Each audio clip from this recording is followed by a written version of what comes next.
Day પણ છે એટલે આપણા માધ્યમથી વડોદરાની ગુજરાતની તમામ બહેનોને વુમન્સ ડેની શુભકામના સાથે સાથે લીલાંબન ચાલે છે સ્વરા આર્ટ ગેલેરી આજે ઓપનિંગ પણ કરવામાં આવી છે દીકરી ડોલી દ્વારા સુંદર મજાની આ સ્વરા આર્ટ ગેલેરી ખુલ્લી મૂકી છે. આપણી બહેનોને કામ લાગે એવી આ આર્ટ ગેલેરી છે.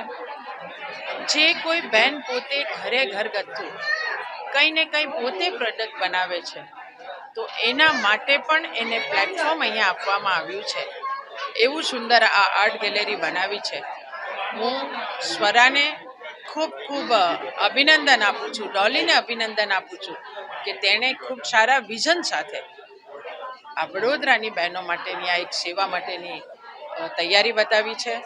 તો આપના માધ્યમથી વુમન્સ ડેની દરેક બહેનોને ખૂબ શુભકામના. બહેનો, મહિલા દિવસ છે, આવોને આપણે બધા સંકલ્પ કરીએ, ઘરગથ્થુ કંઈક કરવું જોઈએ એવો વિચાર, એવું પ્લેટફોર્મ આપણા વડાપ્રધાન નરેન્દ્રભાઈ આપ્યું છે.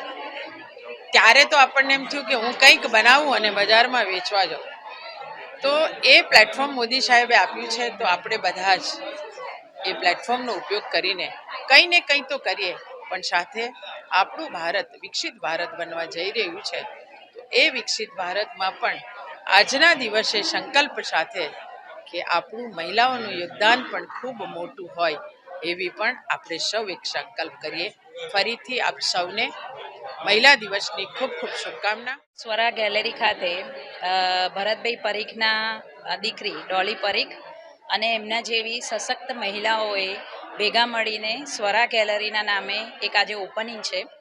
આજે 8 માર્ચ છે, મહિલા દિવસ છે અને મહિલા સશક્તિકરણ માટેનો ઉત્તમ સંજોગ ભેગો થયો છે. આજે મહાશિવરાત્રિ પણ છે. 8 માર્ચે મહિલા દિવસ તરીકે ઉજવાય છે, ઇન્ટરનેશનલ વુમન ડે છે. પરંતુ આપણા ભારતની અંદર મહિલાને, નારીને હંમેશા સશક્ત અને સ્ત્રી શક્તિના સ્વરૂપે જોવામાં આવે છે અને નારી તું નારાયણીનો જે ઉદ્દેશ છે આજે સાર્થક થયો છે.